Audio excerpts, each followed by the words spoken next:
Good afternoon. I call the meeting of the Homelessness and Housing Committee to order. It is Tuesday, January 27th at 12 p.m. Diego, please call the roll. Good afternoon. Dunphy. Here. Ryan. Murillo. Zimmerman. Here. Avalos. Present. Claire, can you read the statement of conduct? Good afternoon and welcome to the meeting of the Homelessness and Housing Committee. To testify before this committee in person or virtually, you must sign up in advance on the committee agenda at portland.gov/council/agenda/homelessness and housing committee or by calling 311.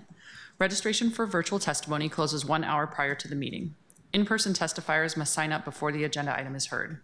If public testimony will be taken on an item, individuals may testify for 3 minutes unless the chair states otherwise. Your microphone will be muted when your time is over. The chair preserves order. Disruptive conduct such as shouting, refusing to conclude your testimony when your time is up, or interrupting others' testimony or committee deliberations will not be allowed. If you cause a disruption, a warning will be given. Further disruption will result in ejection from the meeting. Anyone who fails to leave once ejected is subject to arrest for trespass. Additionally, the committee may take a short recess and reconvene virtually. Your testimony should address the matter being considered. When testifying, please state your name for the record. If you are a lobbyist, identify the organization you represent. And finally, virtual testifiers should unmute themselves when the clerk calls your name. Thank you. Thank you, Claire. So today we have 3 items on our agenda. First, we're going to hear from members of the public on their feedback on homelessness and housing issues. So I have instituted essentially public communications like we do at council meetings, and we'll have 3 spots for this at our committee. Then we will have an update from Multnomah County and Councilor Zimmerman on the current work of the Homelessness Response System Steering and Oversight Committee. And then finally, we will consider zoning and map changes to affordable housing properties as part of the Affordable Housing Opportunities Project. But before we get into those items, we need to adopt committee minutes for the month of December. So do I have unanimous consent to adopt those minutes? Yes. All right. Without objection, minutes are approved. Diego, go ahead and call the next item. Item 2, homelessness and housing community feedback. So again, we're going to hear from community members on their concerns, ideas, or feedback regarding homelessness and housing topics. Each testifier will have 3 minutes each. Diego, go ahead and call up the first person. Cabrina Lott, Jenny Dow, John Grant. Not seeing either of them online. Come on up. Go ahead and state your name for the record and get started. My name is John Grant, District 3. And I'd like to speak today about the proposed amendments to the Slow the Inflow resolution. I am the board president of the Commons Law Center, a former co-chair of the Oregon State Bar's Futures Task Force, and a nationally recognized expert on law practice innovation. And here's what happens when you fund legal defense innovation that actually works.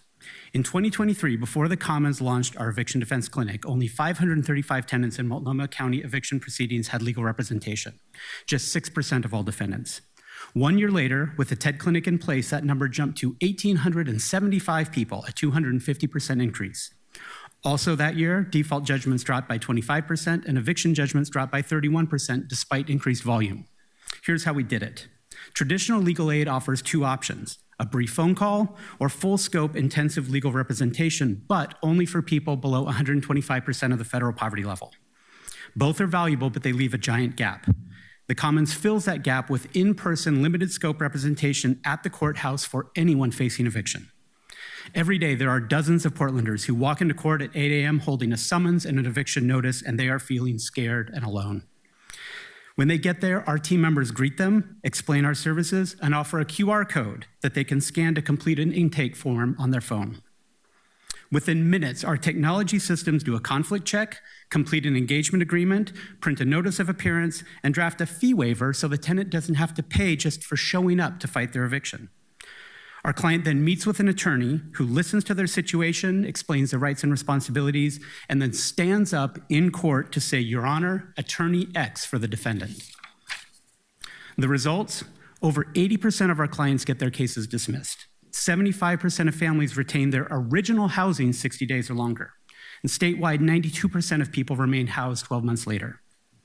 Now let me talk about scale, because you heard testimony last Wednesday that reflects a bias among old school lawyers that limited scope legal work is somehow second class. And the data proves otherwise. MPD and OLC each represent about 3 to 5 tenants a week using their full scope models. It's important work. The Commons represents 8 to 15 tenants per day with limited scope representation. Limited scope is not about doing less. It is about doing exactly what's needed, when it's needed most, for far more people. And when nearly 1,000 people a month are facing eviction here in Portland, volume matters. So I'm asking you to support the Commons Law Center's courthouse clinic model. And if a direct appropriation to the Commons doesn't pass procurement muster, then I urge you to allocate at least $1.2 million specifically for in-courthouse limited scope legal clinic work. Do not put it in a general pool at PHB. Do not force the most effective eviction legal defense program in the state to compete with the same providers that maintained that 6% representation for years. The data is clear, the model works. Fund what delivers results. Thank you. Thank you so much for your time and your testimony. Thank you. Noted. Once more for Cabrina Lott, Jenny Dow. That concludes testimony. Okay. For folks in the public to know, again, we will be creating some open slots at future meetings, so you can sign up and give us your thoughts. Let's go ahead and call the next item, Diego. Item 3, Homelessness Response System Steering and Oversight Committee Update. All right, so I have asked Jillian Shoney and Ryan Diebert. Dibert? Okay, apologies. From Multnomah County to return with an update on the current work of the Steering and Oversight Committee, and then I will invite Councilor Zimmerman to share comments after Jillian and Ryan's presentation. So with that, take it away. Hi, for the record, Jillian Shoney, Director of the Homelessness Response System. Thank you for the opportunity to provide a brief update as we start the new year. In terms of the Steering and Oversight Committee, know that it is the shared desire by all the members to meet monthly. Last year, we largely achieved that.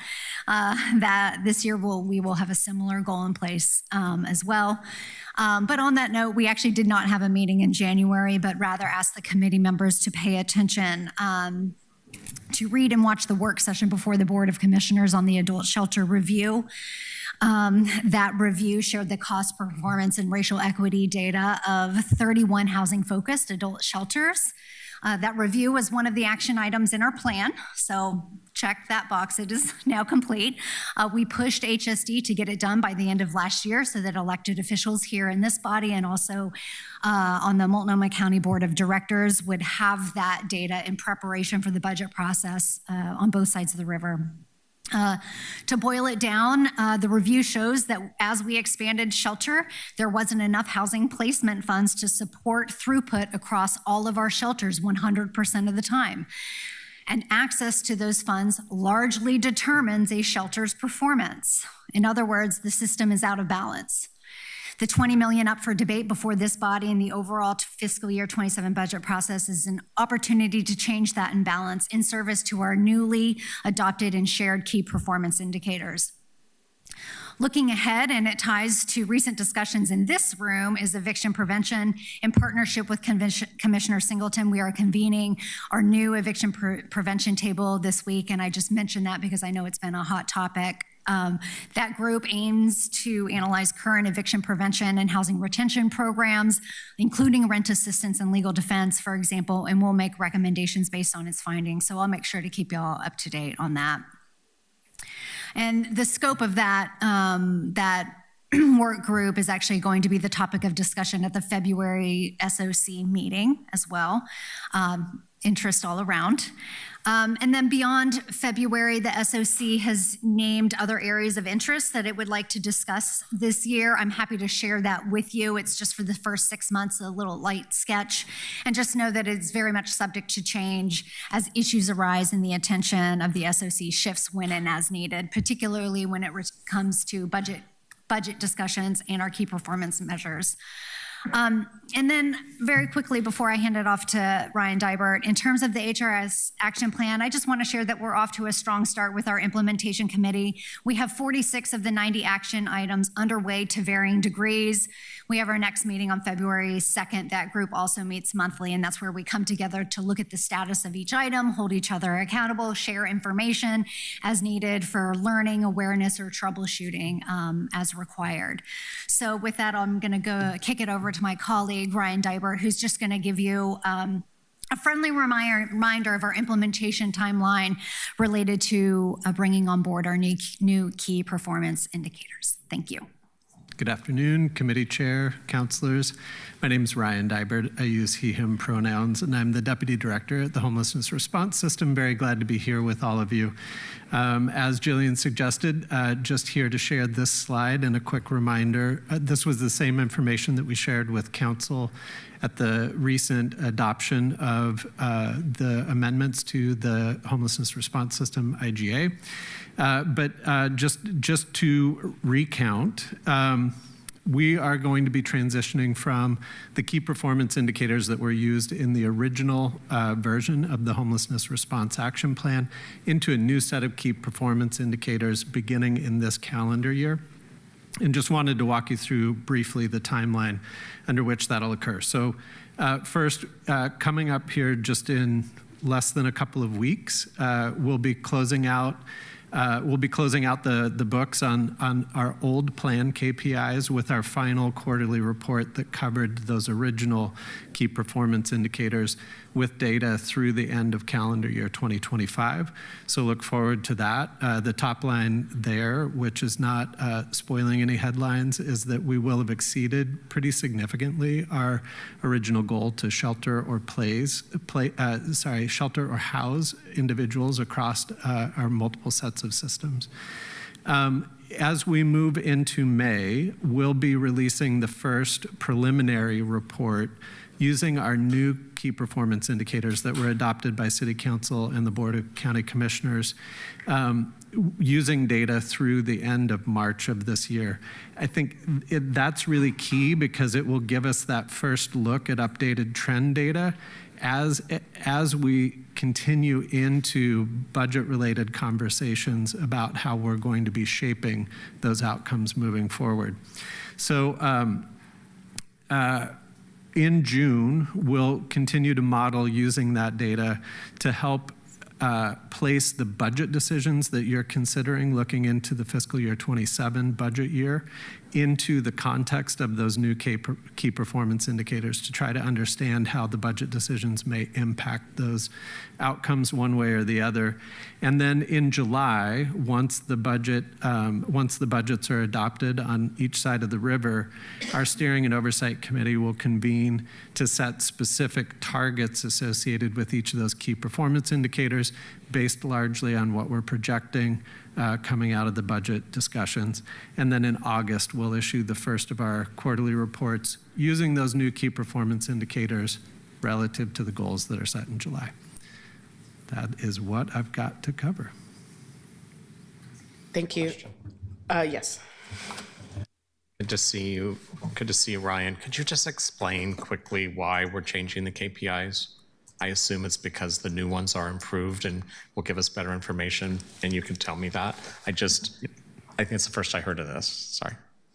So we have discussed with both the Board of County Commissioners and City Council on a number of occasions a transition to this new set of KPIs.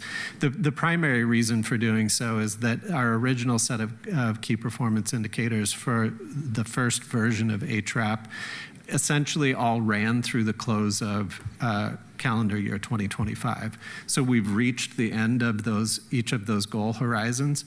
So it was an opportunity to reset those key performance indicators and look more broadly at given new data sets that we've been able to develop over that time, how folks are coming into homelessness, how folks are exiting homelessness, and looking at our overall balance of how many people are experiencing homelessness across the system. So this gave us a chance to recalibrate toward that more fluid set of data that we now maintain and incorporate a number of key performance indicators that could connect to our partnering work that we're doing with our health system partners and with others. Well, that sounds more people-focused than, say, unit and widget-focused. It also sounds like we're moving more towards outcomes and not just inputs. And that's the lens I will be looking at for the improved KPIs. Thank you. Great. Councilor Zimmerman, would you like to give your update? So I just think for our council, the most important part here will be that June timeframe that you saw on the slide that Ryan just highlighted, because in a lot of partner organizations, when you come out of something like this, you have a target when it comes to how much you fund. And it would be great if we could say, the Portland City Council, you're on the hook for funding this way exactly. But recognizing when we walk into our budget process, there will be adjustments made after June based on whether or not investments were made. And we say that without knowing exactly what number I think we've been assigned. So I think there's room for us to get some more information and where do we want to go. And also this is the deliberations and negotiation around IGA and IGA funding. You got to remember really happens in the executive branch, and then the funding happens in this branch. And so there is this, we have to be deliberate at seeking out what it is that the executive's trying to achieve or how they're going to partner with the county on this and whether or not we're going to fund that. So that's the point I would say is the important part to keep. So the Ryan and Jillian show is always fun. I appreciate you guys coming down here and helping us with this and keeping, frankly, the SOC on track. And I will say the elephant in the room part of this that at least some of us have is we also know that there is significant 100% change happening in the chair's office come this time next year. And so what does that mean? And anytime you're in the last year of an executive, particular elected official, it's always this, how much do you move now or do you wait? And I think that so there are some of us who are experiencing that in this last month of this news, if you will, that there will be a new chair come next year. So I say that because I don't know the right answer. I don't know where the mayor or this council will want to push, and I don't know where the county commission is going to push or where the county operations is going to push, and if those philosophies will be different in the new year. So I just think it's good for us to keep that in mind and be clear-eyed where we can be and accept that there is change coming that we can't predict quite yet. Thanks. Thank you. Colleagues, any comments or questions? Councilor Dunphy? Yeah. Jillian, Ryan, could you guys talk to me a little bit? I mean, so there are KPIs, there are metrics. It seems like there are sub KPIs also. Could you tell me a little bit how they all sort of work together and like how do some of these sub KPIs inform the work of the larger or connect to the larger KPIs? And how are you all thinking about like the stuff that's already underway versus stuff that's about to start? Like just if you have a little bit more to talk about that. Well, I'll start and then I can kick it over to Ryan. I mean, they're all connected, right? By design, the 12 key performance indicators that we put in place are at the highest of levels, right? But there are literally hundreds of sub-indicators tracked by any given department or bureau on any given day. I think here at the city, great examples of your sub-indicators are actually published on your Performance Portland dashboard. PHB has others like oodles of data that they track internally around occupancy and vacancy and affordable housing developments, for example.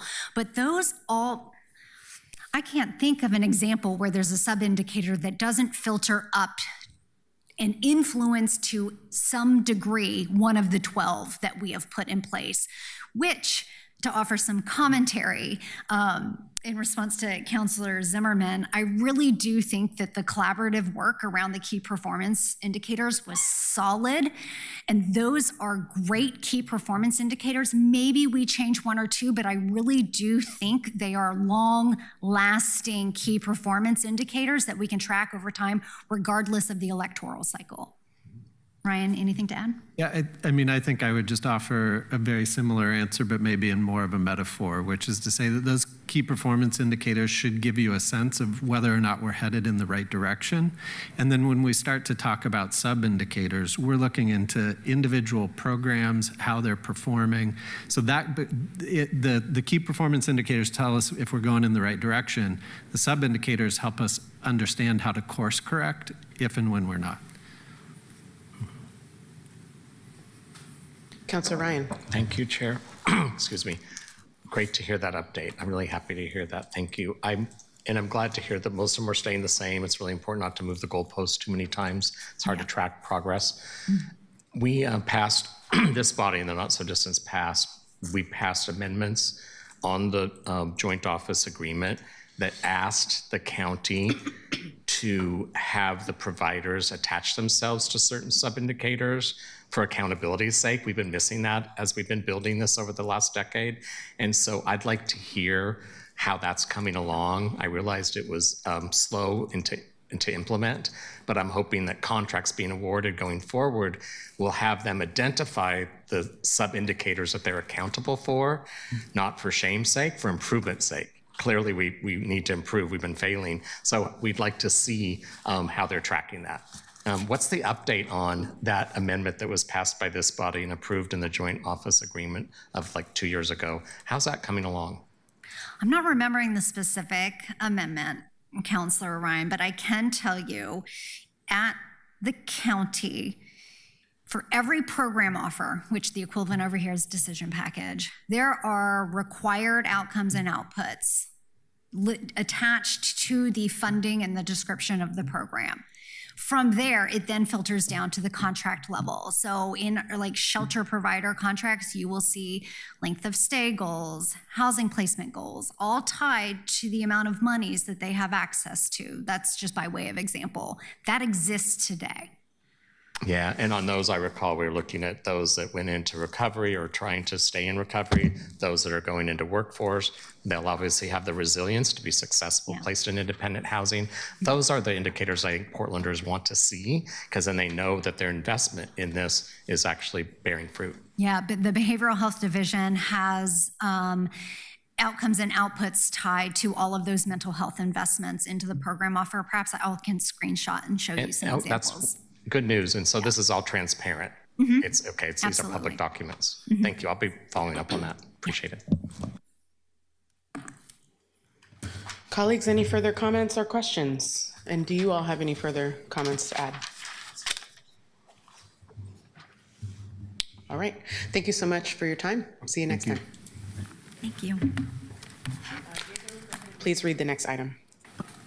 Item 4, adopt the Affordable Housing Opportunities Project amendments to the comprehensive plan map and the official zoning map.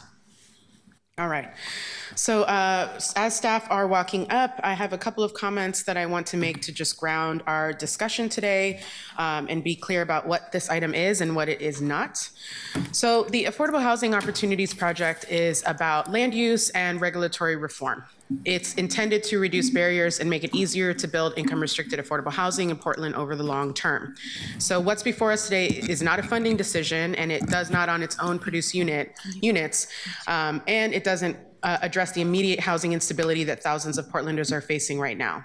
That doesn't mean that this work isn't important. It is, but it is one tool within a much larger housing system. And my role as housing chair is to make sure we're honest about how each of these tools function, who it serves, and what problem it's solving. We're in a moment where people are becoming homeless faster than we can house them, and that's not because Portland is lacking in ideas. It's because our system is fragmented, under-resourced, and often asks one policy to do the work of 5. So regulatory reform matters, zoning matters, and these are long-term levers. They don't stop an eviction next month, and they don't keep a family housed next week. So as we discuss AHOP today, I want us to be clear about where this fits on the housing continuum, how it's aligning within the unified housing strategy, and what assumptions we're making about future funding that doesn't yet exist. My goal today for this item is not to debate whether affordable housing is good. I think we all agree on that, but to understand how this proposal works in practice, who it serves, and how we ensure it complements rather than distracts from the urgent work of keeping people housed. Before we get into the presentation, I want to flag a couple of questions and concerns that I'll be listening for that I hope staff will help address as we discuss further. So I want to understand more about what income bands does this realistically serve without additional subsidy given current construction costs? Where does it fall short without public investment? How long does it typically take for zoning changes like this to translate into actual units on the ground? How does the AHOP protect against displacement, particularly in communities that have already borne the brunt of past land use decisions, and how it interacts with the existing anti-displacement tools like the North and Northeast Preference Policy?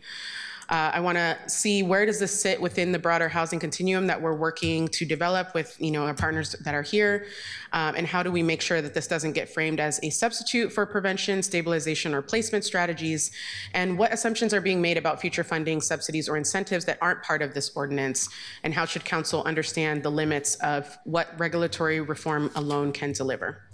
So with that framing, I'm looking forward to hearing the staff presentation, getting into the details, and I really appreciate the work that's gone into this, and I want to make sure we're evaluating in the full context of the housing crisis we're living in. So with that, please take it away, introduce yourselves, and get to it. Thank you. Great, thank you. Pardon me.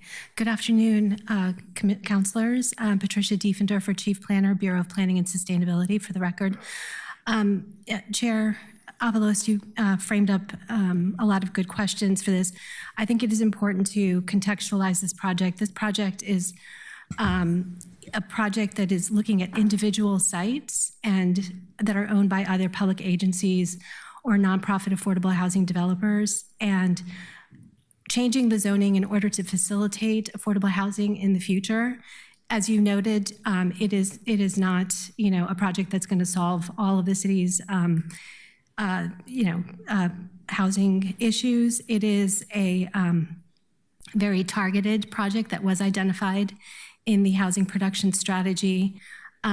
These projects are likely to be projects that would seek some level of public investment, and these projects are projects, when we talk about affordable, we're usually talking about, especially the entities that own these sites and that would be developing these projects, we're usually talking about projects that are at 60% of area median income. And staff can, Bill, you can correct me if I'm wrong about that, but I believe that's correct. So those are just to answer at a high level some of your initial questions. We'll go into more detail and we can certainly take more questions afterwards. I'm just going to provide a little bit of an overview and some framing and introduction to this project before I turn it over to Bill Cunningham, who will provide the presentation. So AHOP is part of Portland's ongoing efforts to address housing affordability and supply challenges. We all know that Portland is facing significant affordable housing gap, generally an affordable housing shortage, both affordable and otherwise, and that half of renters in Portland are cost burdened. So all of these approaches are just additional ways in which we're trying to address those issues. AHOP, the Affordable Housing Opportunities Project, builds on previous citywide housing policy efforts and proposes zoning changes to specific sites to increase and preserve existing affordable housing. You'll see in the presentation that in some cases, the sites that are being rezoned are actually already have housing on them that are affordable, and the change in zoning will facilitate the preservation of those units. The city has approved similar projects such as this in the past. There were 2 other projects similar to this where individual sites were identified for zone changes to remove, barriers on those sites to their development as affordable housing. Those projects were in 2020 and 2021, and I think staff will talk about that briefly. This is, as you noted, one of the actions outlined in the city's adopted housing production strategy. So the strategy called for collaborating with affordable housing providers to rezone properties to both facilitate the preservation of existing and the construction of new multi-dwelling affordable housing. So this project directly implements one of those strategies that's identified. Staff collaborated with Housing Oregon, a statewide association of affordable housing and community development organizations, to publicize the project. That's how many of the sites were identified. We worked closely with the interested organizations to review and select sites, and it resulted in the sites that you'll see before you today. And you will hear from some of those organizations who are signed up to testify today. The project proposes a comprehensive plan and zoning map changes as needed to 19 properties that are dispersed across all 4 council districts, with the goal of achieving the following: removing zoning as a barrier so that nonprofit and public partners can deliver affordable housing on the sites that are often very accessible to transit services and have the needed infrastructure to support them. That was part of the evaluation. Allow housing where it is currently prohibited on a small number of properties owned by public agencies, and facilitate the preservation and continuation of existing affordable housing, as I mentioned, and community services that do not conform with existing zoning. So this reduces regulatory barriers to renovations and upgrades of these sites. The Planning Commission, and you'll hear from the Planning Commission chair a bit later, reviewed this project in late August of 2025 and recommended approval. Their recommendation is what is before council today, and so I will turn it over now to staff, to Bill Cunningham. Introduce yourself, please. Thank you, Patricia. Bill Cunningham, Senior Planner with the Bureau of Planning and Sustainability, and I'll go through the presentation and try not to spend so much time on things that Patricia had covered. Just our agenda for our presentation is to provide some background, to summarize the proposed map changes and the types of changes, and to provide a brief summary of the timeline and engagement for the project. The background, I wanted to highlight that what is before you, the Affordable Housing Opportunities Project recommended draft, serves as the Planning Commission's recommendation to City Council. And the recommendation involves 2 essential actions. One is to adopt the Affordable Housing Opportunities Project recommended draft report, and to amend the comprehensive plan map and zoning map as shown in the recommended draft. And I'd want to highlight that there are no proposed amendments to the zoning code regulations, only to the mapping. So no new regulations part of this. And I'm going to be using the acronym just to save some words and be referring to this as AHOP, just so you're aware. Very briefly, the record of evidence, I wanted to note that written testimony can be viewed on the Project Map app. As of noon, we had received 24 pieces of written testimony, and the project record can be found in the Project e-files box with the website address shown here. Moving on, just essentially, the proposed AHOP map amendments are strategic and limited. They're really focusing on 19 properties that nonprofit affordable housing providers and public agencies identified as having zoning constraints to providing additional affordable housing, and sometimes also community services. And in some instances, it's also about preserving existing affordable housing. And in terms of a timeline, how soon this can happen, it varies across the different providers. Some are wanting to go really soon. Others, this is something for them to start planning for the future. And one essential thing to be aware of with zone changes is that they are an essential first step before providers can start to plan for additional housing. The basic thing is a number of the providers would like to provide more homes than some of their properties, but the zoning is not allowing that. And before they can arrange even financing, they need to have zoning in place to confirm that what they'd like to do can actually be done. So think of zoning as a first step, and the timeline can vary. I also wanted to highlight, as Patricia mentioned, that this is not a lone small strategy. It's one of 35 actions in the city's adopted housing production strategy that's looking at a range of approaches for addressing housing affordability and housing supply. Just very briefly, in terms of what AHOP is doing, it's embedded in what we had shared before, but it is both about supporting new affordable housing development and continuing existing affordable housing by addressing zoning constraints. And the sites are pretty much all located in places that are close to services of various sorts, either around mixed-use centers or business districts or along transit lines. And this is consistent with comprehensive plan policies for expanding affordable housing opportunities in high opportunity locations.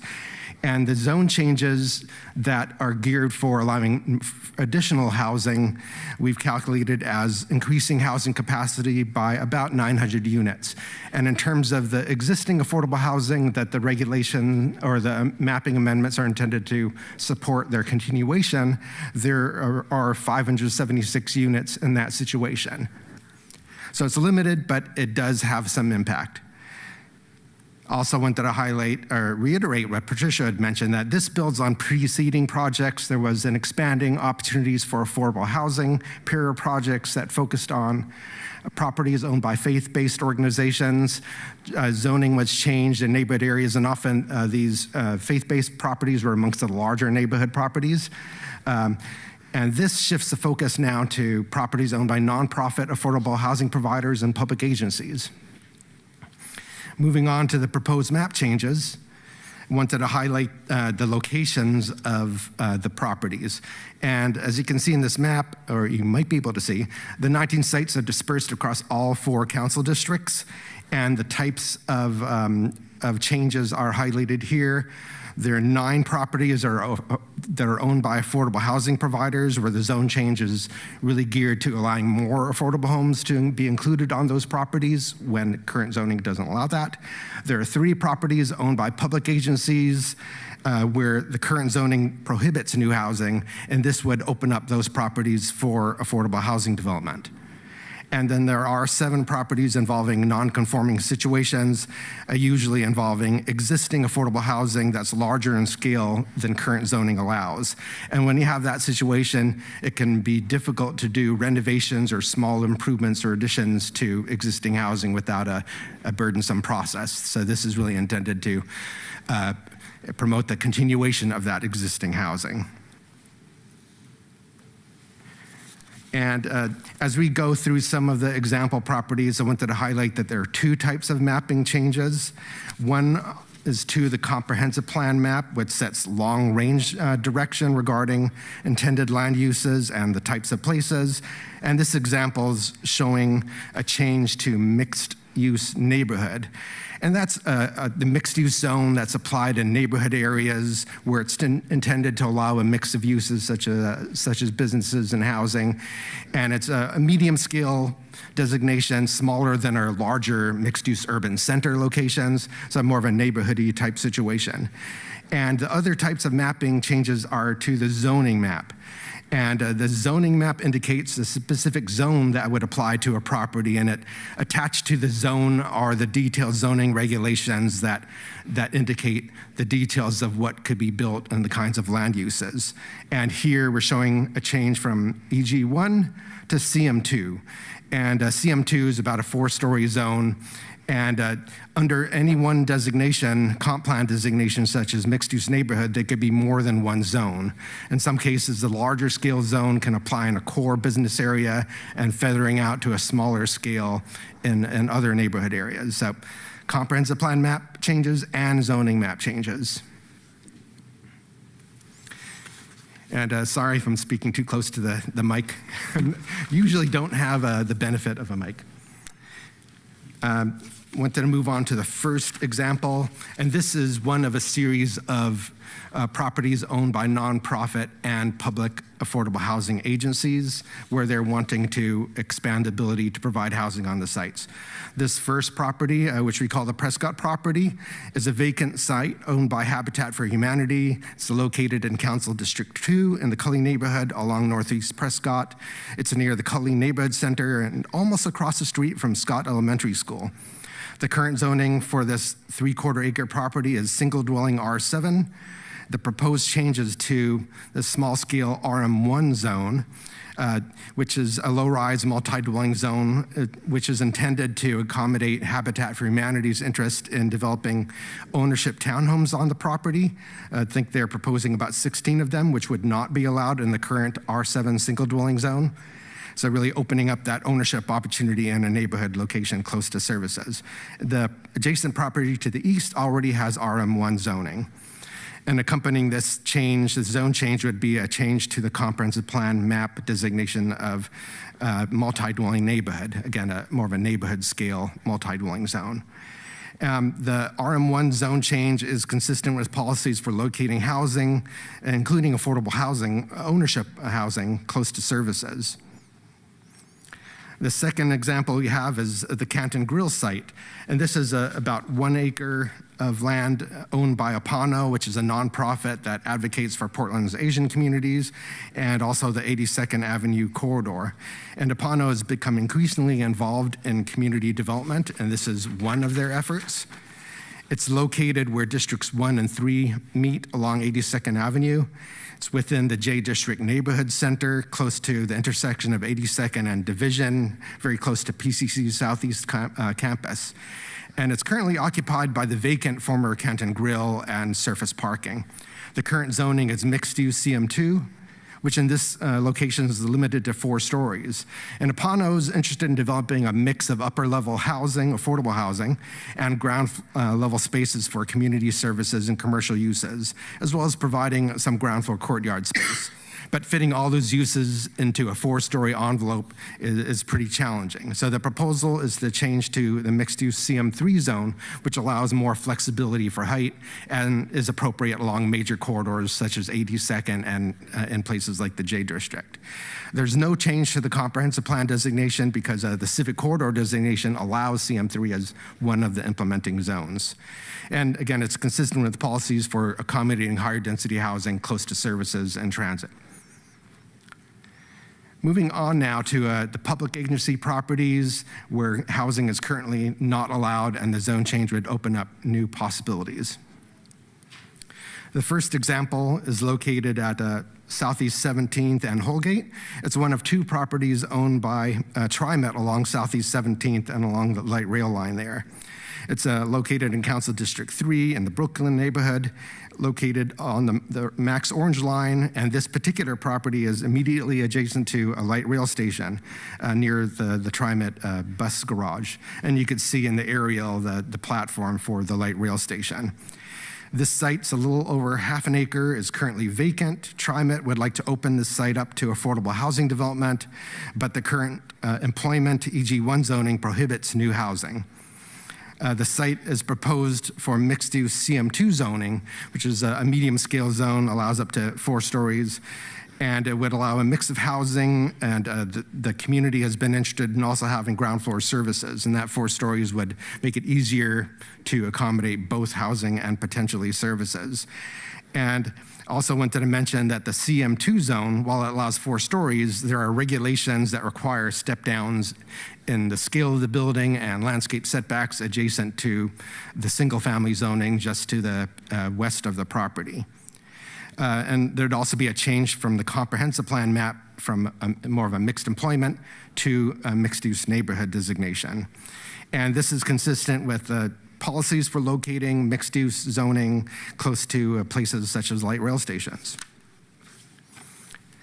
The next property is Can we what we're pause you calling... real quick for a quick question? Sure. Thank you so much, Chair. Just a clarifying question, Bill. When you say the ground floor services, are you talking about services provided by the provider, or are you talking about leasing it out to retail? It could go either way. Some affordable housing providers will provide some services that could serve the residents and others as well, while other developments have included leased out commercial space. So it's leasing it out no matter what to either one? It could go either way. It could be under the same operation or not. And also I want to highlight too that there could be a choice to do purely residential development here. There's not a requirement that there be ground floor services. It's just the CM2 provides that option. There is a clause that you can have them be housing units.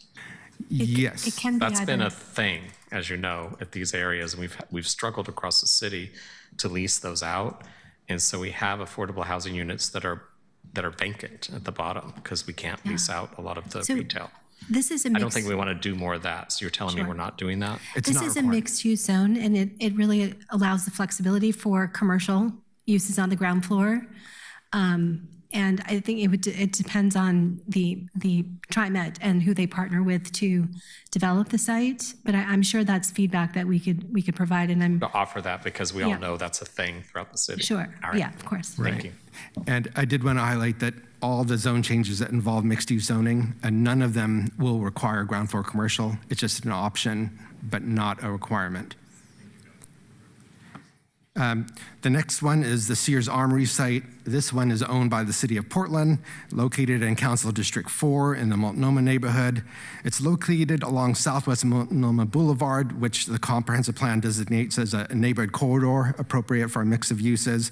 It's also close to the Multnomah Village Neighborhood Center and also close to services on Barber. There's a supermarket less than a quarter mile of the way to the east. It's currently the location of the Multnomah Safe Rest Village, which was authorized under Portland's Housing Emergency Ordinance. The current zoning is employment EG2, which prohibits new residential development, and shelters such as the Safe Rest Village are a conditional use in this zone. And I wanted to highlight that this is a pretty large site. It's over 3.5 acres. The proposed zone changes to mixed-use CM2 zoning, which would allow a mix of services and housing. This would be accompanied by that corresponding comprehensive plan map designation to mixed-use neighborhood. So keeping it to that medium scale that's often applied in neighborhoods. And there are several things this would be achieving. One, it would facilitate continuation of the Safe Rest Village as the CM2 zone provides more flexibility for shelters than is the case with the EG2 zone. I wanted to highlight too that safe rest villages such as this one are important parts, of course, of the city's efforts to address unsheltered houselessness. Another key objective is to open up the possibility of long-term affordable housing on this property. The EG2 zone currently in place prohibits new housing. Also wanted to highlight that there had been past city plans for an emergency operations center on this site. And I wanted to highlight that emergency management uses are an allowed use in the proposed CM2 zone. So whether it stays EG2 or goes to CM2, the city still has the option of including emergency management uses on the site. And with a 3.5 acre site, it's possible you could have more than one use. But this zone change would open up that possibility for a broader range of uses compared to the current case. Bill, we have one yes. more quick clarifying question. Sure. Go ahead. Hey, Bill, on this map that you're showing, on the right-hand side there of 25th Avenue, it doesn't have a zone there. I'm trying to get a sense for, is that also residential or is that an EG? I think it's actually an office building, but it's probably been there forever. If you're talking about immediately to the east, it's RM2 multi-dwelling zoning, but you're right, it's kind of an employment type use. Okay. Can you say the zone again? RM2, which is a RM2. medium scale multi-dwelling zone. In fact, I should mention that. So it's a continuation. So RM2 is in that little pocket of the northeast corner of this graphic that you have. It's in a continuation into the next, across 25th? That's Yes, the same? that whole block of area is all RM2. And the proposed CM2 zone is a 4-story zone, which is the same scale that's already allowed in EG2 and which applies in the adjacent RM2 zones. And then,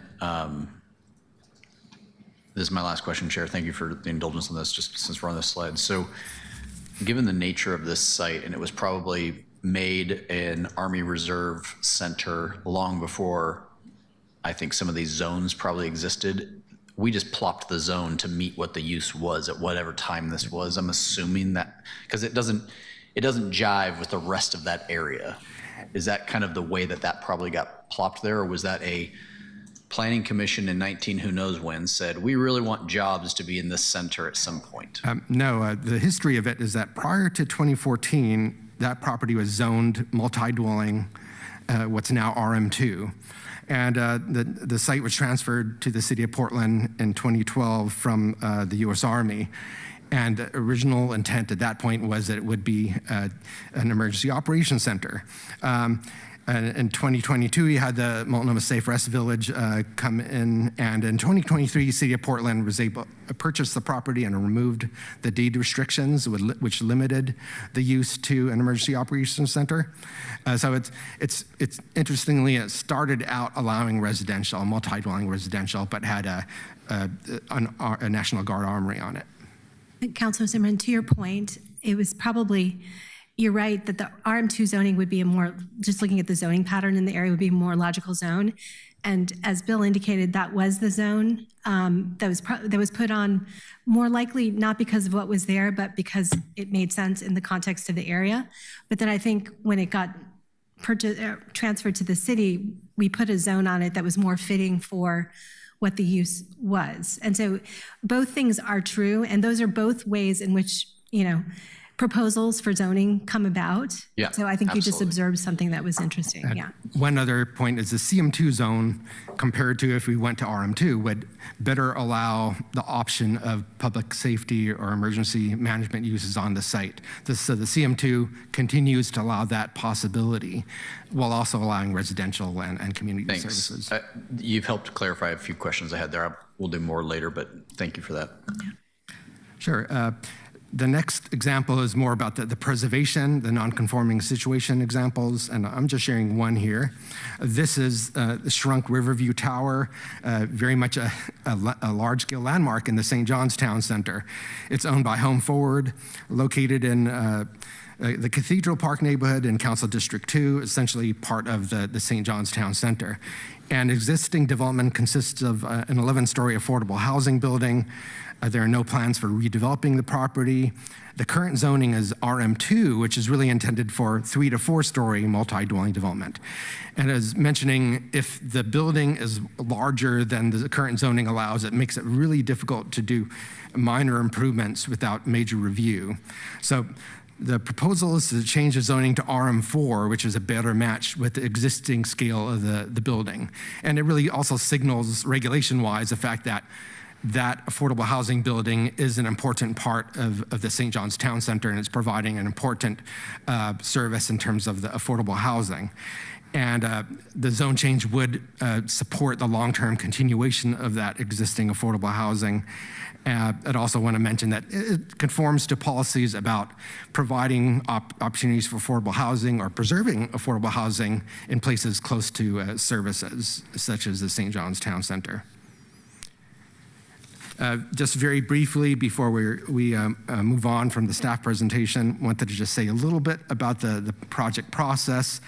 The process kicked off in the spring of 2024.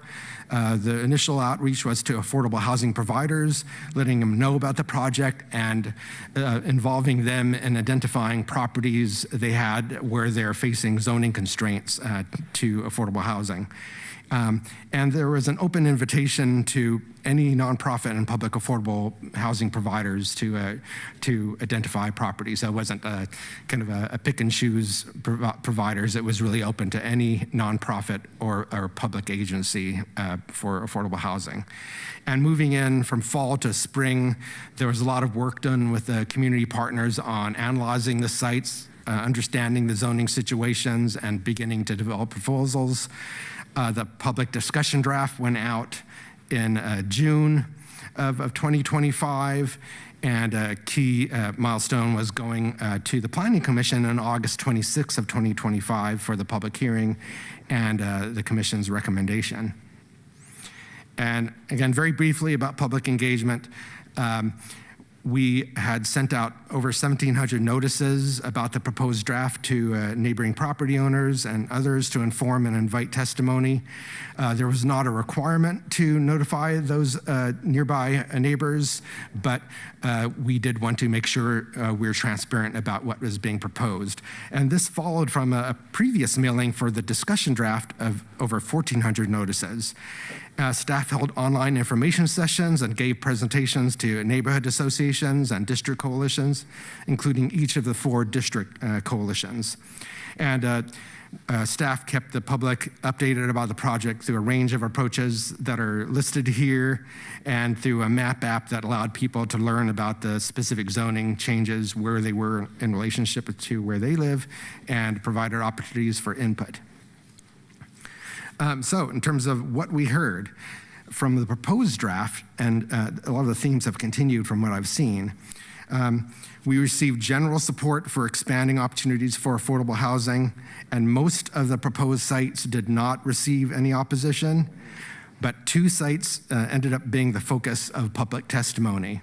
One was a Sears Armory site where much of the public input was opposed to the zone change. And major topics raised included concerns about the Safe Rest Village and its continuing, and concerns about related public safety and livability issues, and community interest in the property really serving as an emergency management site, and which, of course, the city had previously planned for the site. And as stated in the previously, I did want to highlight again that the CM2 zone proposed for that property does continue to allow emergency management uses, but it does open up opportunities for other uses such as housing.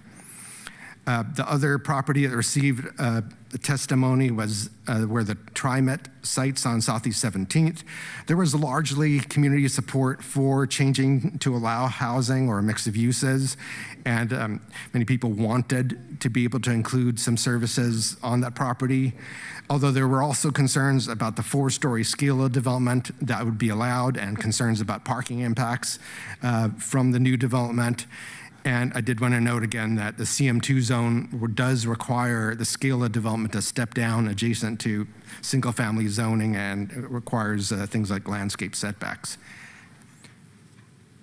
And that's it. I just wanted to reiterate the action requested of Planning Commission, which was to adopt the report and amend the comprehensive plan map and zoning map as shown in the recommended draft. And that concludes staff's presentation. Councilors, I believe we have Steph Routh, the Planning Commission Chair, who wants to just communicate the Planning Commission's recommendation on this project. Sounds great. Thank you both for your presentation. So colleagues, we actually have quite a few public testifiers. So Zimmerman, do you want to ask now? Do you want to ask after? I've got a couple that might help with that. I'd like to get out before. Okay, so then let's take a couple. Okay, let's go ahead and take Councilor Zimmerman's questions real quick, and then we'll invite testimony after that. And Steph Routh, you're welcome to come join us if you'd like. Thanks. So my initial question that is kind of my overarching is that we put the word affordable in front of all these zone changes. And what I'm not grasping on the most basic level is why is that a specific in-code thing, or is that a marketing tactic? Because I guess I thought housing zones were housing zones. So could a non-affordable unit go into any of the places we talked about? Councilor Zimmerman. What am I missing, I guess? Oh, sure. Yeah. No, I think it's a fair question. I think because these sites, it's based on ownership. Because these sites are owned by entities that they build affordable housing. And in the case of the publicly owned sites, these are sites that the public agencies have expressed an interest in doing affordable. You're correct. The zones don't prohibit market rate. So us changing these zones doesn't mean that you couldn't have market rate housing. Why we are considering this a project to promote affordable housing is because of who owns the sites and the expectation around what we believe the sites will be developed with. Does that make sense? Yeah. It does make sense. And it's a helpful, yes. Right, the St. John's project is one that when we get past the comments, I want to get into a little bit because it's some of the stuff about in code that just drives people nuts. A thing that exists there already can't be changed because it exists there already. Mind-bogglingly irritating, right? But that is a helpful designation. And for the one in my district, the Sears area is an area that I believe a whole host of things could happen there in the future. And so limiting it to one type of housing was where I had a little bit of concern, and you have belayed that concern. So thank you. That's all, Chair. Planning Chair, did you want to add any comments? Sure. Chair Avalos, Vice Chair Dunphy, and members of the committee. Primarily, this is our first opportunity for the Planning Commission to come before you. So we're just taking that opportunity. My name is Steph Routh. I have the honor of serving as your chair of Portland's Planning Commission, and we are charged with guiding the city of Portland's land use planning through stewardship, development, and maintenance of the city's comprehensive plan and zoning code. And I'll just share 9 out of 9 after we have deliberated a lot on this project. As Bill mentioned, it's part 3 of an ongoing series of how do we use the blunt tool of zoning to help alleviate our housing crisis. Because I served on the Planning Commission during the first expanding opportunities for affordable housing, I'll just share the spirit of that. It was primarily faith-based organizations, so similar to what Director Diefendorfer just shared about, looking at what the mission of the organization is, that a lot of congregations came forward to say, our congregations are changing in size, we have different needs, and our mission is to serve the community, and we're not looking for a handout, we're looking for, just cutting a little red tape so we can help the city advance its goals to house Portlanders. And I feel like this is a continuation of that. And I'll say one thing that is in your transmittal letter to Bill's point. We did hear testimony that underscored a loss of trust, specifically at the Sears Armory site, between city coordinated operations and property neighbors. And this is beyond the scope of AHOP, but it offered the opportunity for people to share their frustrations, and we want to acknowledge their concerns here, because one thing that I really appreciate about the Planning Commission is that these are not small questions that come before us. They're not small projects that we have conflict around them, and people have different ideas, and that is really healthy in a democracy. And so we look forward to struggling with these projects going forward, and looking forward to building the connective tissue between our commission, your body on City Council Committee, and City Council. Thank you. Thank you. Yes, go ahead, Councilor Ryan. Thank you, Chair. Oh, yeah, I'm sorry. And 9 out of 9 planning commissioners agree this is a great project. Okay. That was my question. I'm like, did you vote or not? Okay. I do have a follow-up, though, based on what you said. Why was it out of the scope when it comes to the site at Multnomah Village? Because we do not, the zoning code does not direct operations of a safe rest village.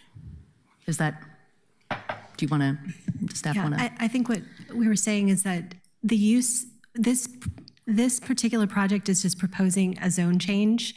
The Safe Rest Village is an existing use, and there's, Portland Solutions, and I think we actually have a representative from Portland Solutions here today.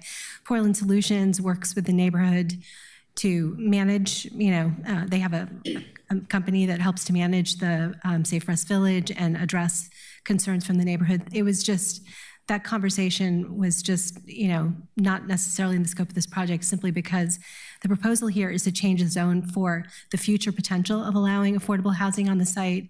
It does also facilitate the maintenance of the Safe Rest Village. And as we've noted several times, it does allow for a wide range of uses, and it is a large site. So in the future, there could be a wide range of things that happen. We just, based on conversations within the city and the sort of, vision around what could happen on this site, it seemed like a good idea to put forward this zone change so that there could be those options, that range of options could be available in the future. Thank you. Okay, thank you to the three of you. We're going to go ahead and open up the public testimony. Diego, go ahead and call the first couple folks. First up, Lee Armstrong, Christina Dirks, Lacey Sutton. Christina is online.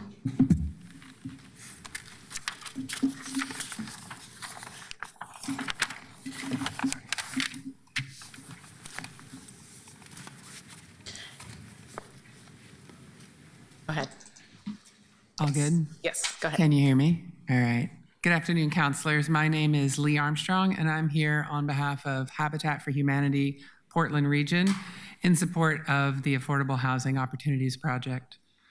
Habitat owns one of the properties that is proposed for rezoning on Prescott Street, where we plan to build 16 family-sized homes that are affordable for households who are priced out of the for-profit housing market. Rezoning this property to RM1 will make it significantly easier for us to build homes on this site. And we really appreciate that the city has been proactive in proposing rezoning for this property to help facilitate housing development on it. While we're all here talking about affordable housing development, we'd like to suggest two more changes that would reduce the cost of development on this and other properties. This Prescott Street property is located in what's called the Eastern Pattern area. The design requirements of this area, including a required rear setback of 25% of the total property depth, make development on this parcel more difficult and expensive.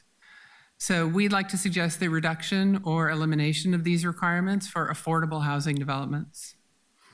Also, Habitat has multiple developments in Portland that are subject to design requirements that have not been updated in almost 30 years. As an example, conservation districts require us to set the ground floor of a home 2 feet above grade, which makes it almost impossible for us to meet the community's need for accessible, affordable middle housing without going through lengthy and expensive and unpredictable land use processes. We would suggest that these standards be updated or eliminated to facilitate the development of accessible housing. Thank you for considering these suggestions and for your service to the city. Thank you for your testimony. Christina, you may unmute and begin when you're ready. Thank you. Good afternoon, Chair Avalos, Vice Chair Dunphy, and members of the committee. Thank you for the opportunity to testify today. My name is Christina Dirks, and I'm here on behalf of Home Forward, the Public Housing Authority for Multnomah County. We are in strong support of this project and the amendments to the comprehensive plan map and the zoning map.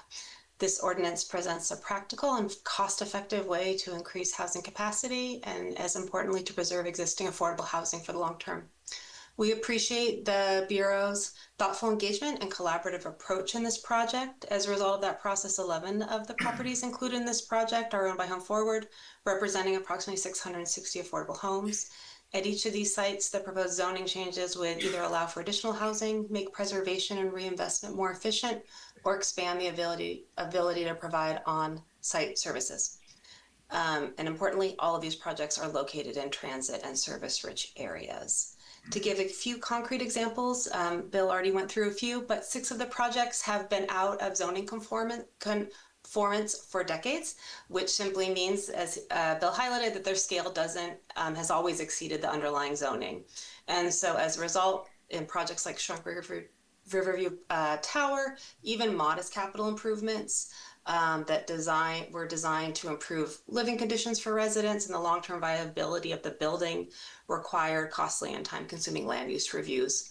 Adopting this ordinance would remove those barriers and allow us to more efficiently reinvest in these properties.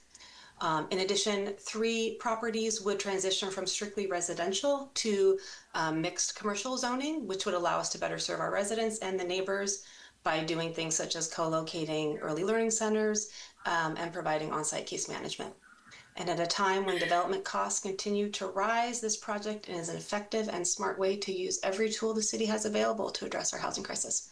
And for these reasons, I strongly urge the committee to advance this ordinance, and thank you for your time and consideration. Once more for Lacey Sutton.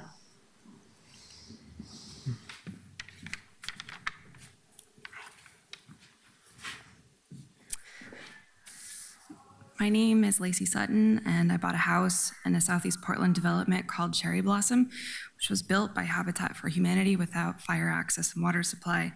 I've talked a lot about that here, and yet I have barely scratched the surface. But today I wanted to tell you about another Habitat development called Simpson, which is about a mile away from the Prescott site where they want to put another 16 houses.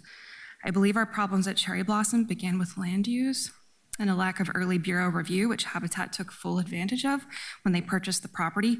Simpson, however, is not in a design overlay, yet they also have no fire access. We at least have a hydrant across the street that no one bothered to test. Simpson has no hydrant, and like us, they have no sprinklers to provide equivalent protection. During Coin News' investigation, the city was unable to provide even their fire plan review. Cherry Blossom at least had a review, even if nothing on it was done. All Simpson has is approval by the same fire plans examiner who approved Cherry Blossom in the same week. What else do these very different developments have in common? Millions of dollars in LIFT funding with tight timelines, as Habitat Portland Region's CEO put it when he told BDS any help getting through permitting quickly would be a big boost for us. Last year, a senior fire inspector told the deputy ombudsman that Simpson's mountable curb was part of their fire access, but he failed to explain why this 20-foot wide area doesn't have no parking fire lane signs or red curbs. Every time I drive past Simpson's entrance, there are cars obstructing it. The inspector also said Simpson's hydrant was a mere 410 feet away. If you measure the distance from the hydrant on Lombard to those houses, 410 feet kisses the corner of the first building. If you measure the way fire code requires, the homes in the back of the development are well outside the 600-foot maximum. Simpson has nothing, and the ombudsman report said nothing about it. If you ask Habitat why Simpson has nothing, they will tell you everything passed inspections, but it shouldn't have, and they know that. They built a nearly identical development a few years prior called Brooklyn Pines, and it has everything, even sprinklers in the furthest unit because it was just outside the range of access. Fire safety is always required in new construction, except at Simpson, except at Cherry Blossom, except by that fire plans examiner that week. If Habitat truly didn't notice the obvious difference between these properties and the other dozens they've built, well, that's a problem too. It might even be worse. Either way, why are you considering allowing them to squeeze another 16 families onto a single lot in Cully? We need safe, affordable housing, not just more of it. Since I have a second, I also want to say that fixing the problems at Simpson are going to be relatively a lot easier than fixing the problems at Cherry Blossom. You won't even have to consider tearing down their houses, which is being considered. Thank you, Lacey. Next, we have Ryan Lyle, William Aleman, Joanne Buck.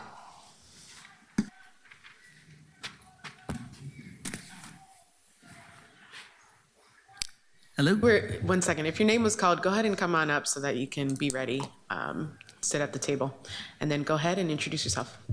Hi, my name's Ryan Lyle, and I am, I guess I should refer to my notes.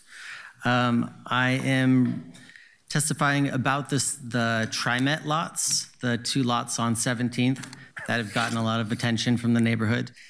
Mainly, well, when the Orange Line went in along 17th around 10 years ago, they just kind of took out a bunch of staples of the community. There was a bank, a couple restaurants, a deli, convenience store, and lots of office spaces.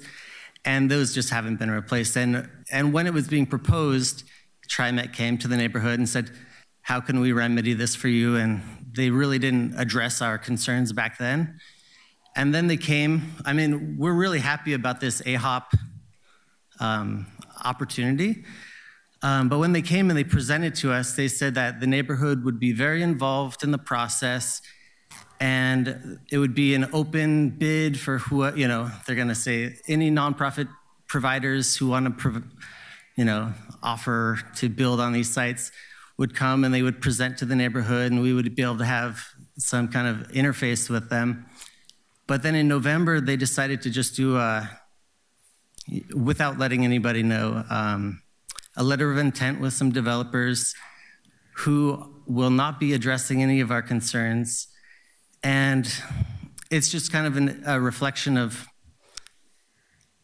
the neighborhood was really excited about it.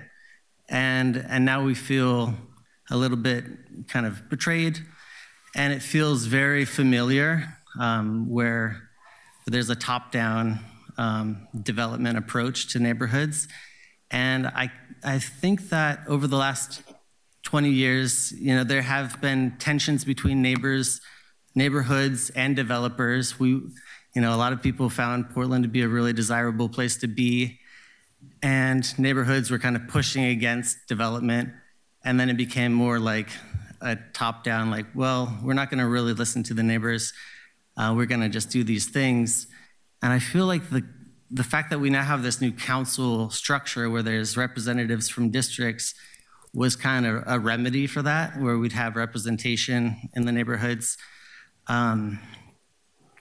Anyways, this kind of feels like out of step. It's like top down, we've got the right idea, we're not going to listen to the neighbors.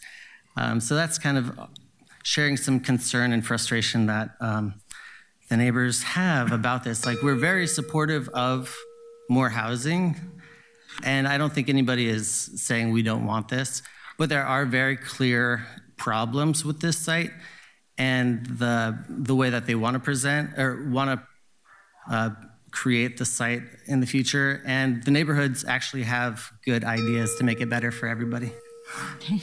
Yeah. Thanks. Thank you for sharing that. Go ahead. Yeah, thank you.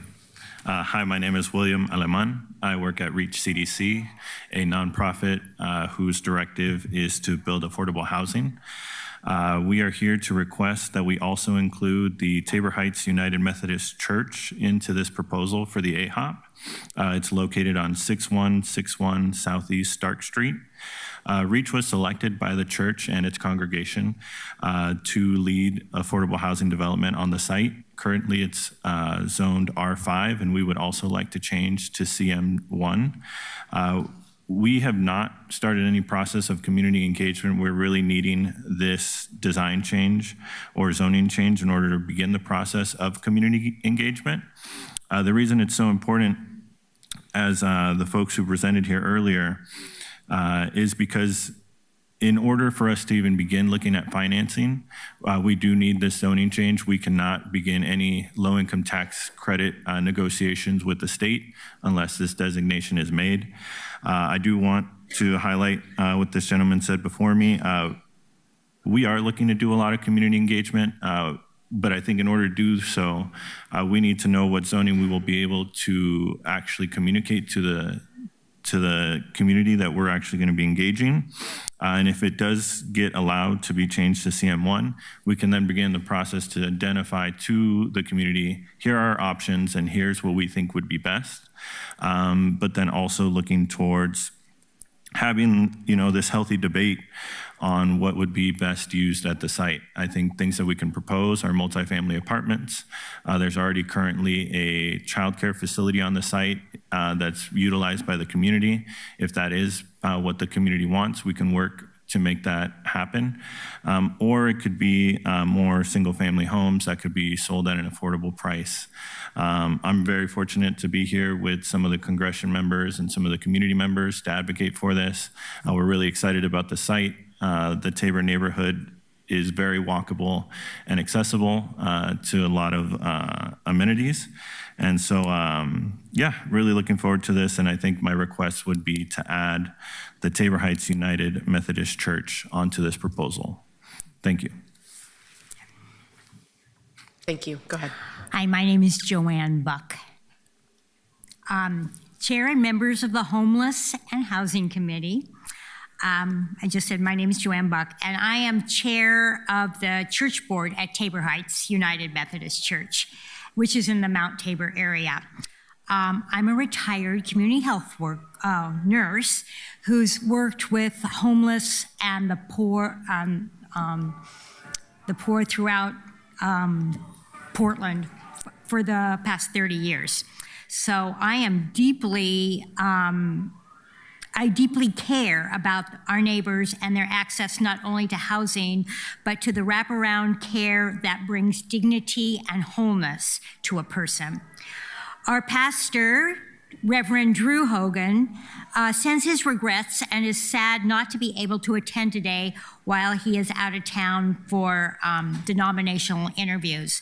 I speak today on behalf of our congregation in support of Affordable Housing Opportunities Project and in request that the Tabor Heights United Methodist Church property be included in the proposed CM1 zoning change. For the past 3 years, our church has been intentionally listening to our community, to neighbors, service providers, and people most impacted by the housing crisis. What we consistently hear is that people need affordable housing close to their existing support networks, especially the aging adults and people with health needs. Many of our neighbors are living in housing that is no longer affordable or appropriate as they age. Displacement threatens not only housing stability, but access to medical care, transit, and community connection. As a community health professional, I know that housing is the foundational to health, and the AHOP can help our community meet this need. Our church believes loving our neighbors means stewarding our land as a gift to the community. We are prepared to leverage our property for affordable housing, and we are grateful for partners like the Reach Community Developers and Sarah, who along with you can help us love our neighbors. We ask that the city partner with us by including our property in AHOPs. Together, we can help our neighbors have the housing they need. Thank you for your time. Thank you. Thank you all very much. Last, we have Todd Struble. I think they're having a little bit of difficulty joining us online. Just one moment. Okay. Hello, can you hear me? Yes. Hi, my name is Todd Struble. Thank you for having me. I am the real estate development manager at Apano. You saw the slide on the Canton Grill development, and I'm here to testify in support of the plan. I think we purchased the Canton Grill in 2023, and our plan is to redevelop that into affordable housing with approximately 60 to 80 units. As Bill mentioned, it's close to transit along 82nd in Division with the bus rapid transit projects happening. It's really in a key site, and we're really looking forward to the future of that site. So basically, as Bill mentioned, this provides us with flexibility to develop the site.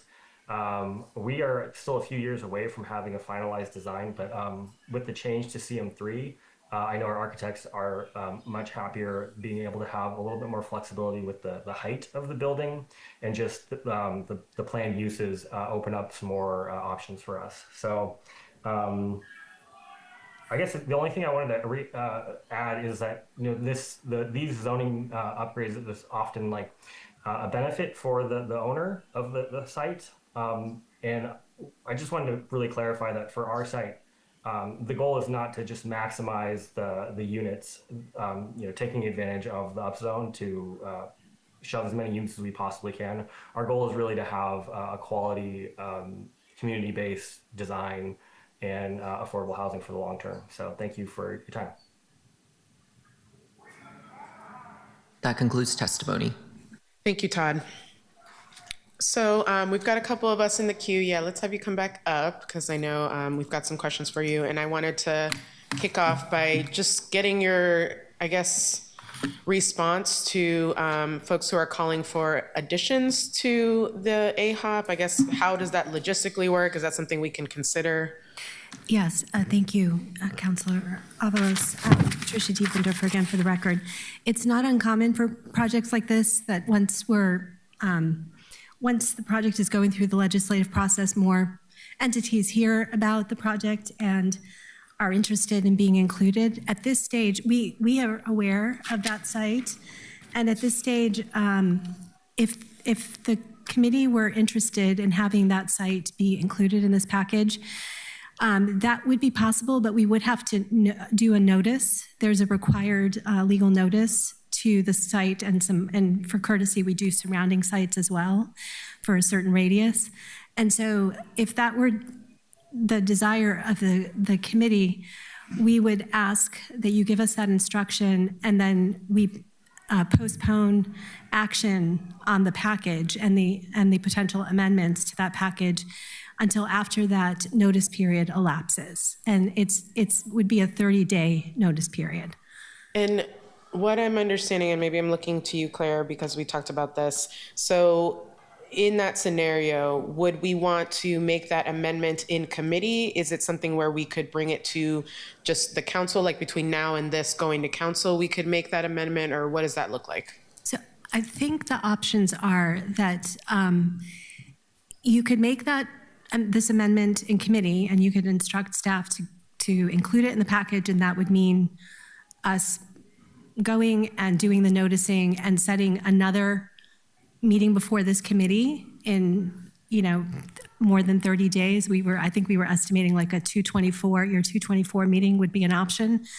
And another, I guess a possibility is that you could vote on the package as it is and transmit that to council, and then council could consider amendments. But once again, if the amendments if we were instructed at the stage of council to add properties, we would again have to kind of pause the project, do the noticing, and come back to full council after the noticing period is elapsed so that council can vote on both the package as proposed and any additional sites that are included. So can I get just a temperature check? What are you all feeling about this? And I don't know if there are other amendments that any of you have, or maybe that might emerge. What are your thoughts? Whoever wants to unmute and tell me. I'm generally not in favor of delaying for I think it was the 6161 start project. I think, yeah, the Tabor one. One, it's not my district, so I want to be careful about how much I comment on that. But two, I think that it's also an endless queue, right? I think we'll always have somebody who just heard about a thing who is coming in. And so while it sounds appropriate and it sounds like it would have been good to put in this, I'm not sure that stopping the rest of the process is something I have an appetite for. And I'm not willing to give as much deference to it since it's not my district. So I don't have a lot of ownership over that property. And so for that, I take it as a noted, and I would like this to move forward generally. I have some thoughts about the D4 stuff, but that's where I'm at. Yeah, my thoughts are very similar. I think that this project that is being proposed by the public sounds like something we should want to be supportive of, and I suspect that there are probably dozens and dozens of other individual properties. I have some, I feel a little weird about doing spot zoning from the dais. I think that I think that this project has been cheaper, faster, and easier than it would have been for each of these individual properties to go through an individual zoning change. And I hope that this conversation will also raise additional people who are like, oh, hey, by the way, I'm working on this and I could use a little extra day. And maybe there's another process, maybe there's another chapter for this, but at this point, I wouldn't be comfortable with delaying the process and spot zoning from up here, even if it sounds like a pretty good project. Yeah, thank you. Two things. One is I would agree with both of my colleagues. Spot zoning from the dais, there's always a regret later on that I learned that as the person started the permit reforms. And when we looked at almost all of the code clutter challenges, many times it was commissioners coming up with a really bright idea to add an amendment at the last minute to a code. That said, I would like to know and hear from you what the good people from the Tabor space community of faith community would have to go through to land their intention. Yeah. Like once this is in place, it seems like that would make their next steps easier, but I'm assuming that. I mean, if the instruction is to include them with, understanding that it would delay the whole package, then. Oh, no, I'm not into that. I'm Okay. into you explaining to them, Yes. if this does pass, what their journey would be like. But they're not in the package currently. So what Right, their so journey what would would be they like. need to do to would- have their okay. own package? So That's my question. they would have to initiate the zone change themselves. So there is a quasi judicial process, and maybe Bill can speak to that a little bit more. There is a process for an applicant who owns a property initiating a request for a zone change. There is time and expense associated with that. But I mean, it is something that property owners pursue with some regularity, I would say. I don't know if you have anything else to add. I would just add that they would have to seek both a zone change and a change to the comprehensive plan map, which is a higher bar to change both of those. Because right now, the long-term designation for that site is single dwelling. So you'd have to really state more of a strong policy argument for why you should depart from what the current city plan for the area is. Okay. I have to, as you know, I have to leave at 1:30 for a meeting down the block that I chair at 2 o'clock. I don't know if we're voting on this today. I don't want to rush the vote, that's for sure. My point is I just had to let people know why I'm leaving. It's from a previous commitment that was plopped in. And I think I just want to applaud a lot of the work. I do think that listening to the Multnomah Village, I know I have a lot of context on that, so I have a lot of questions on that.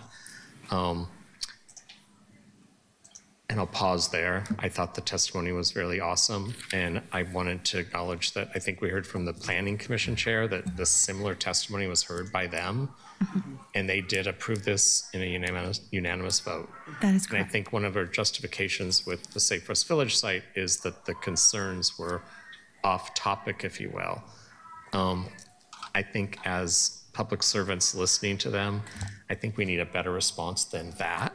I think they're raising some really good concerns. Yeah, I can just say that this was much debated or deliberated in the Planning Commission. And I think if you refer to the Planning Commission's transmittal letter, and I believe that the chair communicated this, there was acknowledgement that this community wanted to have a conversation with the city about the long-term vision for the site. And so that was communicated. I think this zone change in this proposal to the site facilitates that to the extent that it creates more options for what could happen on the site than with the current zoning. That is something that, I mean, that is one of the reasons that the commission flagged that for council in their transmittal letter, is to make council aware of that. And I think it's kind of up to this body and the full council to. It's helpful. And Patricia, you got here right as this was happening, the shelter to housing continuum that we passed in, was it 2021? Yep. That lays a foundation for this. And I was missing some of that foundation work from that as it's tied into this. But I just wanted to put that into the record. Sure. Would that be true? I think And then the other one connected to that, maybe if I finished it, it'll be helpful. So there's also communities of faith that you mentioned that also have villages, if you will, smaller ones in their property. I couldn't connect with what was said about that and if it was relevant to this zoning. Okay, I'll take the first point is that the current zoning of the Multnomah Village site is EG2. Is it EG2? AG2. EG2, and EG2 is an employment zone, and the reason that the Safe Rest Village is allowed there currently is because of the housing emergency.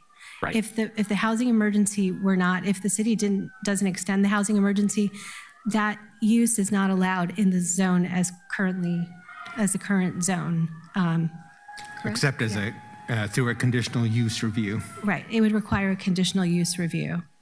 So we're just trying to facilitate, the ongoing use of that for the period of time that the city wants to, retain the Safe Rest Village, and again, also allow for additional uses on the site. Okay, I think I just want to put this into the record. It's perhaps not relevant to this actual topic, but it is in terms of neighborhood engagement. When we put the Safe Rest Villages in and there were adjacent neighbors, the two that come to mind were the one at Peninsula Crossing, where I thought we mitigated that really well. That's out of North Portland. Habitat Humanity knows a lot about that because they were gifted that site basically with a lot of infrastructure work already done because the Safe Rest Village was there.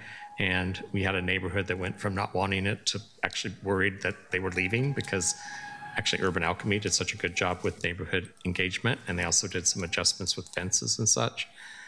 There's adjacent properties on the north side that are right there, and that's the challenge. So I hope that there's negotiations about fencing and other accommodations that would make us better neighbors. And I know we struggled with the former provider to do basic neighborhood engagement, and I think that's improving, but I'd like to hear about that too. I'm not in District 4. That said, I care about the entire city, and I just wanted to lift those concerns. I apologize that I have to leave early for the meeting that I need to be at the same time. Thank you. Thank you. Thank you, Councilor. So I am definitely hearing a general sense of not wanting to delay. I think that if there is some more discussion, yes, it would delay it on the other end if we bring it to council and between now and then there's some decision to make a change. But I don't see a reason for us to delay it out of this committee right now. Am I reading the room correctly? Yeah. Okay, sounds good. Councilor Zimmerman, you're up next. Okay. First off, just thank you. This looks like some good work, and Bill, appreciate the thoroughness of your presentation. I feel like perhaps there's other members of your team in here. Patricia, this is a good project, and I think it's gone well. I didn't quite know what to expect as I was walking in terms of what does this mean, and so you answered my first question earlier on the technicality. I think what I've noticed, I always ask when we're changing zone, is it doesn't look like any industrial land is lost in this situation, which is something I keep an eye out for, and I see you nodding. I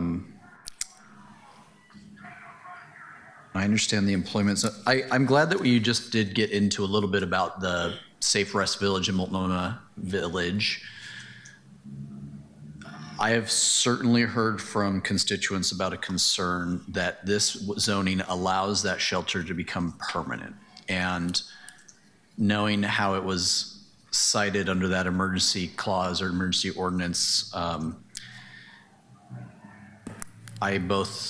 reflecting their concern and I guess highlighting, underlining, italics, bolding that I don't believe any such thing about it should be permanent, right? And so from the perspective of this zone change, I don't take that as the city's commitment to a permanent shelter or shelter site there. And what I do think is that the future of that zone, there are a variety of, I think, what could be highest and best uses and a variety of housing options, including emergency operations future. There's just a lot that can go on there that with that much space. It's also an area that needs desperately our attention to what Councilor Ryan was getting to. But as the District 4 person, and I know that when I vote in favor of this today, I will catch a little bit of flack for this because some folks are going to be concerned that that's a permanent action. And in everything I can tell about this zone is that, yes, by keeping it the EG, we essentially mean it has to go through emergency clauses to stay a shelter, and it looks like a technical way to try and stop a thing that's already happening by preventing this zone change. So the mayor knows my position about that Rest Village and how much longer it should or shouldn't exist and what it will take to either make it survive the future or not. Speaking about the TriMet lot, and again, this is not my district, and so I'm using it as a technical question, not so much about the specifics, but in that there are 2 homes that are not included, and best I can tell from the map, in the change, because there are 5 now, and that makes sense for them. Is it a better practice to take an entire block like that and rezone it? Those homeowners have no obligation to ever sell, change, do anything. That nothing changes for them, those 2 homes. But it does allow the development of that to be, 1, an easier lot to develop. 2, they can potentially cut a large check to somebody if their land is now more valuable to them and that homeowner has a different decision-making package in front of them. Is it better practice to do this kind of carve out the way we have it now, or would it be better to take the entire block encompassed by the roads and just say, you're all changed? And I say that, I'm being cautious with my words because I'm not trying to encourage the pushing out of anybody, but if those homeowners wanted to be part of that, would that be a better practice, or is that not appropriate? And I'm asking that truly because I'm not sure the practices in land use on this. Just want to share, just getting back to the scope of this project and the intent, which is really intended to be limited, just looking at properties owned by nonprofit and public housing providers.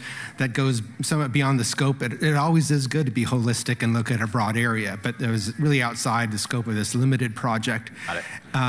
And I did want to mention too that we're anticipating a future project that will be revisiting zoning in the Inner East Side neighborhoods. And that could be an opportunity to have a big picture look at the area. But a big picture looks always good, but this project's not really set up to do that. Probably every one of these sites, maybe it'd be good to look at a broad area, but this was a very limited scope, trying to move quickly to enable affordable housing. That's a good reminder for me. I hear your words on that of think small, miss small, in the sense of like just what's owned by those who have a desire. Okay. And again, going up to Shrunk Riverview Tower in North Portland, I'm familiar with this building, having gone to college up in this area. I guess I want to use that as an example for so much of what drives people crazy about land use and zoning, and it just doesn't pass the normal person's smell test, which is, I think your exact quote was, it makes it hard to do minor changes without major review, quote. And I have heard from so many different ways in which this type of thing comes up. So 1, if this makes it easier to just be better landlords, or a property that is able to change with the times, or take advantage of opportunity, I'm all in for that. And I guess I look to others who are involved in the larger code reform. When I talk about code reform, and I think Councilor Dunphy probably means this is what we're talking about. Here you've got I'm just guessing, a 10-story building in a place that doesn't have a lot of 10-story buildings. Mm-hmm. And it's been there for a long time. Mm-hmm. And probably to do minor changes requires erroneous, in my editorializing, erroneous land use only processes for the sake of land use planners at one time said this is what should happen, and it doesn't make sense to anybody. So the more we can attack that situation, the more I am happy. I use it as an example for, let's see more of that in the larger code, because damn it, if the thing is already there, what are we really trying to solve with the old, kind of go through the process just to re-stamp the thing that was stamped 50 years ago? I don't get that. Sure. I think that's a great comment, and we'll certainly reflect on that and think about that as we do future projects where we can address issues like that. I will say that, it depends on what is being proposed, how much it starts to bump into the code and what. So I don't want to leave the impression that like everything requires a land use review from the city's perspective. But I will point out too, one of the advantages to doing this to resolve non-conforming situations, it's actually on the finance side. Oftentimes, property owners will not be able to get financing to rehabilitate or do renovations to buildings where from the financer's perspective, that building is not allowed to exist because that suggests that the building shouldn't exist there. So it's a little bit on both sides. It definitely helps with the financing and being able to finance renovations. And it, depending on what's being proposed there, it could bump up into zoning code issues, which I understand seems a little bit, it's not intuitive because you're like, the building is already there, but it does depend on that front. It does depend on what's being proposed. So this is a good move for these buildings and these sites generally, but your point is well taken, understood. And then just, thank you for including the overview in your presentation, Bill, in terms of RM1, 2, 3, 4, CM2, and 3. So I say this as the two of us who brought the design review, and there's others who are up here who've talked about code reform. And I often get questions about, neighborhood conforming. Does it make sense to the neighborhood? And I've tried to convey to folks, yes, I understand that there is a little bit of like, you used some words in your presentation that's way better than the words I'm going to use, but there's a glide path to a high rise from a single family house, and hopefully the high rise isn't next to the single family house. But thank you for including that. It was the representative from Apano who spoke and said, we're not trying to maximize units, but darn it, I hope at the Canton site, I hope we are. I actually think there are some places along those corridors we should go as high as humanly possible, and they are ripe for that type of jump on the glide path, if you will. Those corridors make a lot of sense to me, and again, not my district, so I won't go too heavy there, but to the public who's watching, I do see an effort here to maximize what is not, I guess, a huge change to neighborhood character, right? Maximizing units, but not at the expense of neighborhood character. In a lot of parts of the other districts, not so much mine, that does matter, and so I see that. I'll be supportive today, Madam Chair. I think this is helpful, and I've learned some stuff today. So again, thank you for a very good presentation, and I think to the rest of the team that worked on it, thank you. Councilor Dunphy. Thank you. I know that this, as you've said over and over again, this is a limited project, and these are site-specific to the properties that are already owned by community partners that we know do this kind of work, and we're moving in that direction, and all of that. And I agree with what Councilor Zimmerman was saying, that like broadly, I think we have some reforms to zoning that I would love to see to make it just easier and faster and more clear on how to develop these things. But specific to this project, and maybe future iterations of projects like this, do we have a mechanism for guaranteeing the outcomes of development? Specifically meaning, not that I have any reason to think that they would, but preventing a future bait and switch, that a nonprofit gets suddenly ultimately a windfall in value of a piece of property, and maybe they're facing tight times and they just swap it out. In fact, it wasn't a nonprofit that did that, but I believe there was a building in Old Town that came into City Hall, like block 15, I want to say, or 45, something like that, where they got a big upzone because they showed all these pretty pictures of a tower they were going to build, and then they never built it and they sold the land. Do we have a mechanism for guaranteeing anything out of this?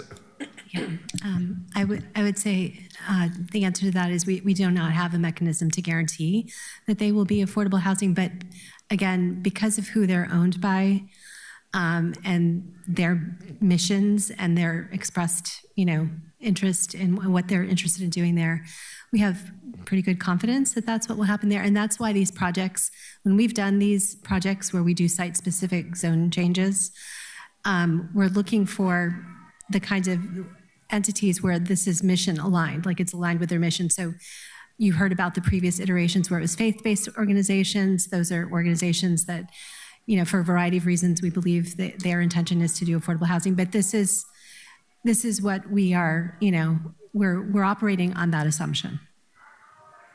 Is there, this is maybe an unfair question, and I want to note, you all did some really good work over a long period of time dealing with the systems that we have, but is there a better way to do this? Is there a way that by policy rather than by site-specific issue, we could, I don't know, if X then Y, the way that, if you are a nonprofit and you are applying to do permitting, then you can just automatically get an upzone to something or something like that. Is there a better way we should be thinking about this for the future? We can certainly take that and think about that, but I think one of the questions it raises for me is the question you just raised, which is people could, say their nonprofit purchase, get their zone change, and then there could be a change in plan, the land could be sold, et cetera. So, the zoning code is a difficult tool to do that if-then kind of, logic with, but it's not impossible, and we can certainly look at. I might mention that at least in our multi-dwelling zones, we have bonus provisions where if at least half the units are affordable at 60% of median family income, you essentially get a bonus that lets you do the next higher zone. And we currently have another project that's looking at reviewing housing bonuses to apply a similar approach to the mixed-use zones.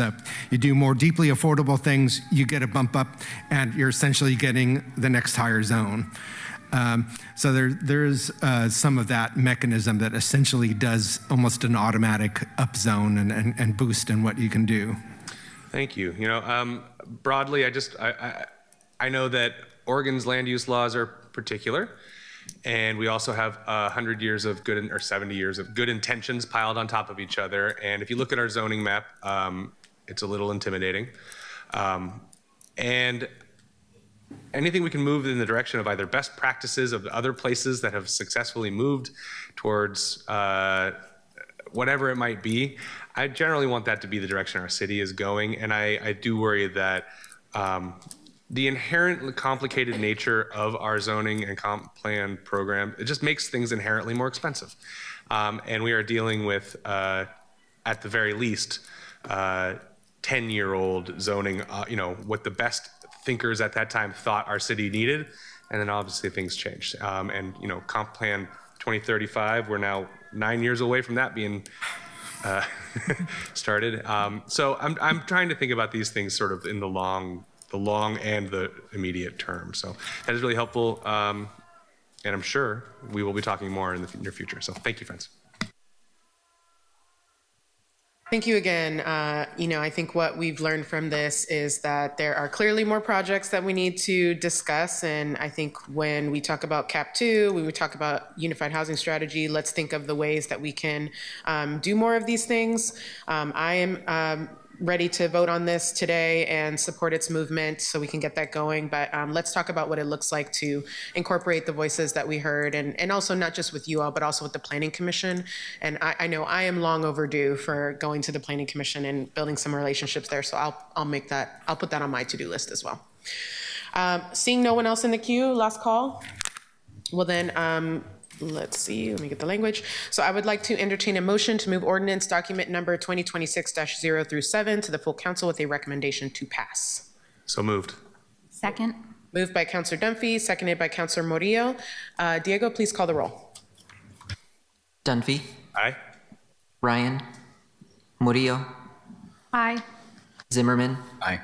Avalos. Aye.